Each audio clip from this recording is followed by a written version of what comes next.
Hello everyone. तो मैंने आपको लास्ट क्लास में दो होमवर्क दिए थे, प्रॉब्लम नंबर 5 एंड 6, और इसमें आपको बताना था कि इस प्रॉब्लम में कौन सा प्रिंसिपल वायलेट हो रहा है, राइट। तो चलिए अगर मैं यहाँ पे कॉलम बना दूँ ऑफ प्रिंसिपल का, फिर यहाँ पे Pauli's exclusion principle, and last में अगर मैं hunts rule of maximum multiplicity का, तब देखेंगे यहाँ पे कि फिफ्थ प्रॉब्लम में ऑफ को प्रिंसिपल फॉलो हो रहा है, बिकॉज पहले 2s फिल हो रहा है, बाद में 2p में फिल होगा। यही है ऑफ को प्रिंसिपल। पॉलीज एक्सक्लूजन प्रिंसिपल ये बोलता है कि वन ऑर्बिटल में मैक्सिमम 2 इलेक्ट्रॉन हो सकते हैं एंड दोनों का स्पिन अपोजिट होना चाहिए। लेकिन यहाँ पे देख रहे हैं आप कि वन ऑर्बिटल में 3 इलेक्ट्रॉन है, इसलिए यहाँ पे पॉलीज एक्सक्लूजन प्रिंसिपल वायलेट हो रहा है। मैंने आपका होमवर्क देखा था, मैक्सिमम लोगों ने ये गलती किया है, hunts rule of maximum multiplicity. Hunts rule क्या बोलता है कि किसी भी सबशेल में, मान लीजिए कोई सबशेल है, राइट, तो पहले सिंगल इलेक्ट्रॉन फिल कर लो, इसके बाद पेयरिंग स्टार्ट होगा, इसके बाद आप नेक्स्ट पेयरिंग करें, राइट। तो अगर ये 2s ऑर्बिटल है तो ये 2s सबशेल भी है, तो 1 में आप 1, फिर इसी में सेकंड में फिल करेंगे। मान लीजिए कि अगर वन ऑर्बिटल में 3 इलेक्ट्रॉन फिल होता, लेट्स से इमेजिन कर रहे हैं कि अगर पॉलीज एक्सक्लूजन प्रिंसिपल ये बोलता है कि वन ऑर्बिटल में 3 इलेक्ट्रॉन फिल हो सकते हैं, तो आप कैसे फिल करते हैं? पहले वन ऑर्बिटल में 3 फिल करते, नेक्स्ट 2 में आते हैं आप 1 1 1, फिर नेक्स्ट 2 2 2, नेक्स्ट 3 3 3। ये होता है हंट्स रूल। लेकिन अपन यहाँ 3 इलेक्ट्रॉन फिल नहीं करते हैं, ये हमें कौन रेस्ट्रिक्ट करता है? Pauli's exclusion principle. लेकिन वन ऑर्बिटल में आप अगर पॉलीज एक्सक्लूजन प्रिंसिपल नहीं होता तो आप वन ऑर्बिटल में कितने भी इलेक्ट्रॉन फिल कर सकते हैं। यहाँ पे हंट्स रूल हमें कुछ भी आइडिया नहीं देता है वन ऑर्बिटल में कितने इलेक्ट्रॉन फिल होंगे, बस ये बोलता है कि किसी भी सबशेल को फिल करना है, पहले 1 1 1 फिल करो, नेक्स्ट पेयरिंग करो। 2s सबशेल है 1, नेक्स्ट इसी में ऐड करेंगे, अगर 3 होता तो इसी में ऐड कर सकते थे। मींस यहाँ पे हंट्स रूल वायलेट नहीं हो रहा है, ये फॉलो हो रहा है। बहुत सारे लोगों ने गलती किया था, ये हंट्स रूल आप वायलेट कर रहे थे, मतलब सबने क्रॉस किया था, वो थोड़ा ध्यान रखें। 6th प्रॉब्लम में ऑफ को प्रिंसिपल वायलेट हो रहा है, बिकॉज यहाँ पे अभी 2s फिल नहीं हुआ, 3p में इलेक्ट्रॉन ऐड कर रहे हैं, तो ये वायलेट हो रहा है। अगर पॉलीज एक्सक्लूजन प्रिंसिपल की बात करें तो वन ऑर्बिटल में मैक्सिमम 2 इलेक्ट्रॉन, दोनों का स्पिन अपोजिट होना चाहिए, दोनों का सेम है, ये भी वायलेट हो रहा है। और Hund's rule of maximum multiplicity 1 1 1 electron fill होना चाहिए, बाद में पेयरिंग स्टार्ट होना चाहिए, तो ये भी वायलेट हो रहा है। नोट कर लें आप।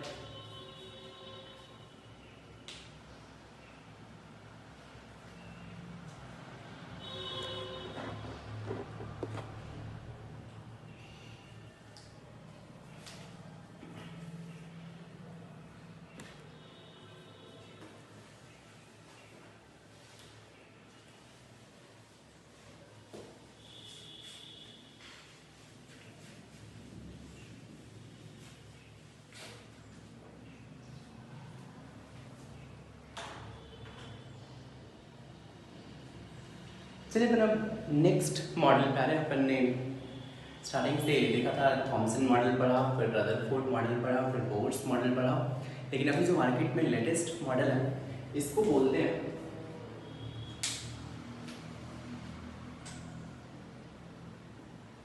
Wave mechanical model.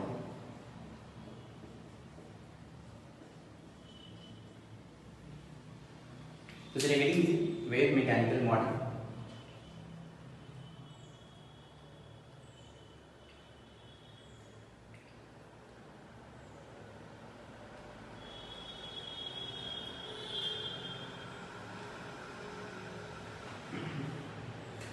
चलिए इसमें एक लाइन लिखिए आप कि this model was proposed by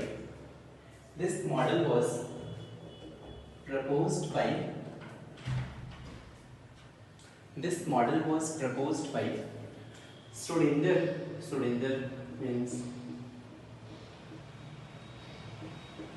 this model was proposed by Schrodinger, in which he considered electron to be wave. This model was proposed by Schrodinger, in which he considered electron as wave because of its negligible mass. He considered electron as wave because of its negligible mass, and he mathematically derived an equation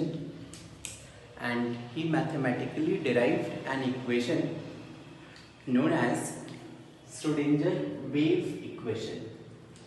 लिखिए इसमें कि and he mathematically derived an equation known as Schrodinger wave equation. तो ये Schrodinger wave equation क्या था?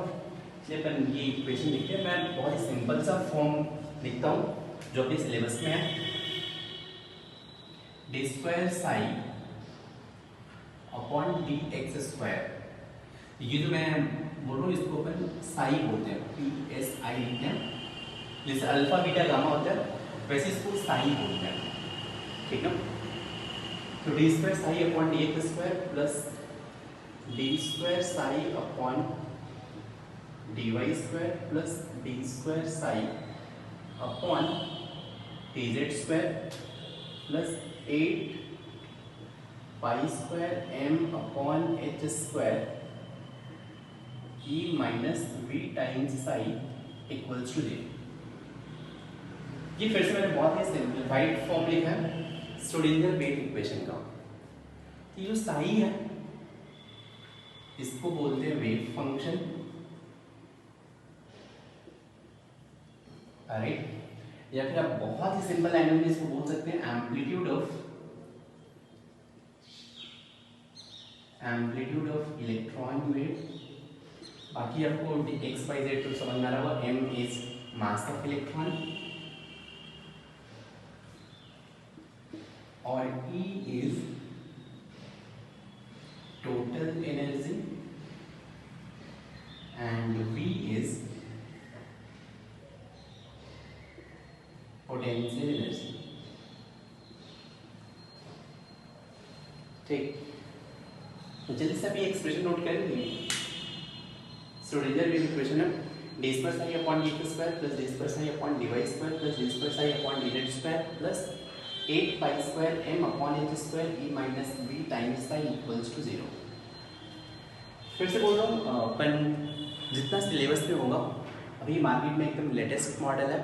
तो जो भी हमारे 11th 12th में या जेई के सिलेबस में जेई एडवांस तक में जितना भी पढ़ना है अपन सिर्फ उतना पार्ट ही कवर करेंगे. ठीक ना. वैसे इसमें अपन बहुत ही सिंप्लीफाइड फॉर्म मैंने आपको बताया. भले आपको लग सकता है 11th लेवल में कितना बड़ा सा इक्वेशन है, लेकिन ये बहुत ही सिंप्लीफाइड इक्वेशन में बोल रहा हूँ आपके लिए. ठीक ना. चलिए अपन एक बात करें इसका ये आया कहाँ से. डेरिवेशन इम्पॉर्टेंट नहीं है लेकिन फिर भी मैं इसको डेराइव कर देता हूँ जैसा आप देख लें. लेकिन हाँ डेरिवेशन की कोई रिक्वायरमेंट नहीं है, सिलेबस में भी डेरिवेशन नहीं है, लेकिन फिर भी जस्ट फील आने के लिए मैं बस इसको डेराइव कर देता हूँ. ये कैसे आया है तो इसके लिए आपको थोड़ा सा हायर नॉलेज भी होना चाहिए, लेकिन फिर भी चलो मैं डिराइव करता हूँ. पहले साई में और ये एक्स एक्सिस है. अगर कोई इलेक्ट्रॉन वेव है, ठीक, इलेक्ट्रॉन वेव का एम्पलीट्यूड जो मान लेते हैं ए है.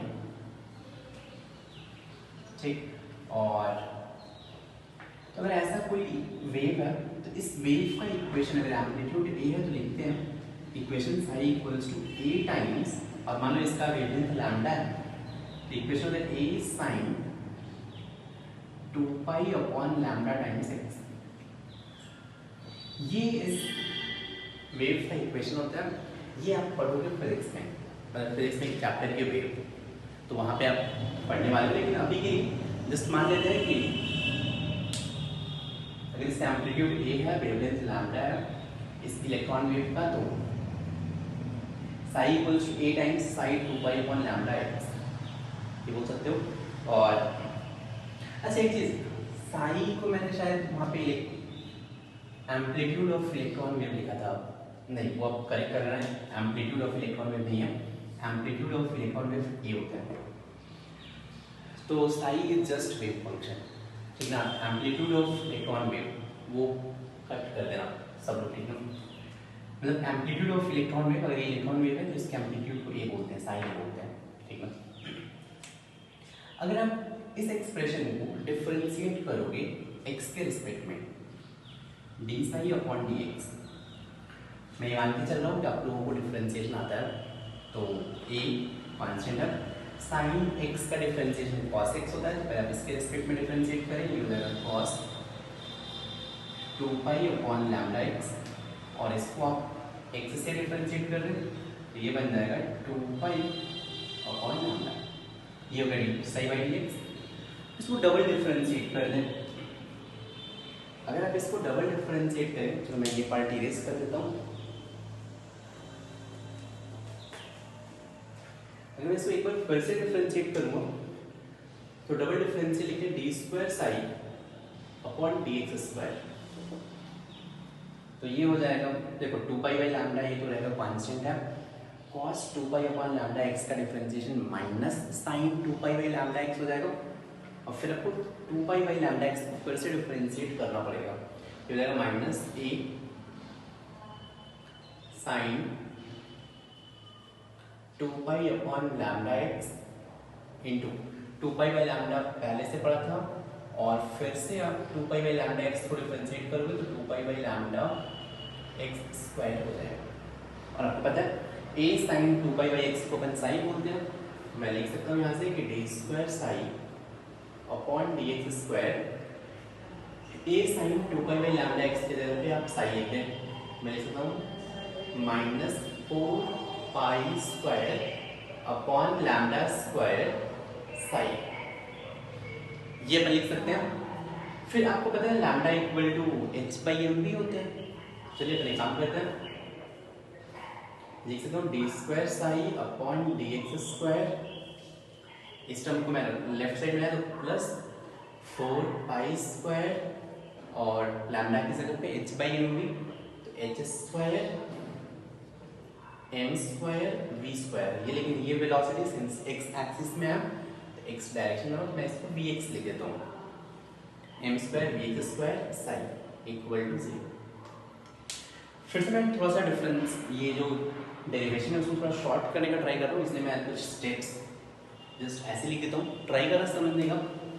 यहाँ पे मैंने lambda equal to H by M B use किया है, lambda equal to H by M B, since velocity X axis के अलोंग है इसलिए मैंने वी एक्स ले लिया, V X means velocity along X axis, ये ले लिया। सिमिलरली अगर आप वाई एक्सिस के अलोंग, ये तो मेरे एक्स एक्सिस के अलोंग इलेक्ट्रॉन वेव प्रोपेगेट कर रहा है, इलेक्ट्रॉन वेव वाई एक्सिस के अलोंग भी प्रोपेगेट कर सकते हैं, जेड एक्सिस के अलोंग भी प्रोपेगेट कर सकते हैं, आप लिख सकते हैं सिमिलरली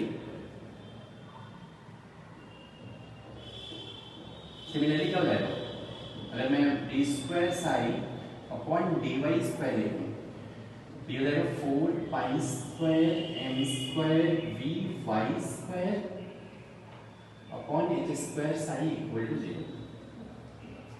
जेड एक्सिस के अलोंग मैं लूँ तो D square psi upon D Z square plus 4 pi square M square V Z square upon H square psi equal to 0। ये एक्स एक्सिस के अलोंग, वाई एक्सिस के अलोंग, जेड एक्सिस के along. लेकिन अगर मैं इलेक्ट्रॉन वेव का propagation पूरे space में मानूं, मतलब एक्स एक्सिस के अलोंग भी हो रहा है, वाई एक्सिस के अलोंग भी हो रहा है, जेड एक्सिस के अलोंग भी हो रहा है, तीनों एक्सिस के अलोंग हो रहा है, आपको इन तीनों को ऐड कर देना पड़ेगा। तो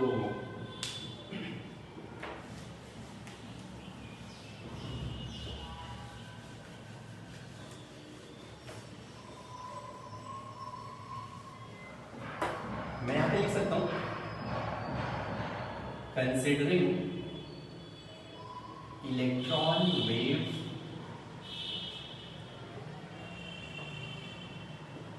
प्रोपगेशन इन 3D, अगर 3 डायमेंशन में बात करें एक्स वाई जेड तीनों एक्सिस पर होगा, आप इनको ऐड कर दें तो आपको मिल जाएगा D square psi upon D x square plus D square psi upon D Y square plus D square psi upon D Z square plus इन सब में 4 pi square M square upon H square common ले सकते हैं। 4 pi square M square upon H square common ले लिया, meaning क्या होगा B X square plus B Y square plus B Z square into sign equal to, और I hope आपने vector पढ़ा होगा बी स्क्वायर इक्वल टू, अगर x component b x है, y कंपोनेंट बी वाई है, z component अगर d z है तो मैं इसके प्लेस पे लिख सकता हूँ d square psi upon D x square plus D square psi upon D Y square plus D square psi upon D Z square plus 4 pi square M square upon H square into V square psi equal to 0, right. इन आपको एक चीज पता है कि एक term होता है kinetic energy, kinetic energy equal to half m v square होता है, राइट। तो यार मैं हाफ एम वी स्क्वायर को काइनेटिक एनर्जी लिख सकता हूँ, तब ऐसा करें एम स्क्वायर है इसको एम इंटू एम लिख लें, आई होप किसी को डाउट नहीं है। तो ये एम वी स्क्वायर है, राइट। मैं लिख सकता हूं कि m v square equals to 2 times kinetic energy, kinetic energy equal to half m v square, m v square equal to 2 times kinetic energy, और आपको पता है total energy is kinetic energy plus potential energy, तो काइनेटिक एनर्जी की जगह पे मैं लिख सकता हूँ 2 times total energy minus potential energy, E means total energy, V means potential energy. तो आप एम वी स्क्वायर के प्लेस पे ये वैल्यू पुट कर दो तो आपको मिल जाएगा D square psi upon D x square plus D square psi upon D Y square plus D square psi upon D Z square plus 8 pi square m 4 to 8 हो जाएगा, 8 pi square m E minus V upon H square equal to 0। Basically यही था Schrodinger derivation, clear है। तो फिर से ये अपन ने डेरिवेशन किया, डेरिवेशन देख के आपको डरना नहीं है कि ये इतना बड़ा सा डेरिवेशन दिख रहा है, अपन क्या करने वाले हैं, क्या कर रहे हैं इस अभी टॉपिक में। फिर से डेरिवेशन इंपॉर्टेंट नहीं है, इनफैक्ट अगर मैं आपको बोलूँ तो ये इक्वेशन भी आप लर्न ना कर रहे हैं तो भी चलेगा, अपन सारी प्रॉब्लम सॉल्व कर लेंगे विदाउट लर्निंग दिस इक्वेशन, ठीक है। बस मैंने आपको एक्सप्रेशन बता दिया, लेकिन हाँ जो काम की बात है जो कि सिलेबस में मैं अभी आपको बताऊंगा 1 बाय 1 करके, ठीक है। बस पैनिक ना हो क्योंकि ये बहुत सारा मैथमेटिक्स हो गया यहाँ पे और कुछ लोग डर भी जाते हैं, तो बस आप ये नोट कर लें, ठीक। अपने काम की बात क्या है वो अपन डिस्कस करने वाले हैं। अब चाहे तो आप वीडियो पॉज करके नोट कर लें,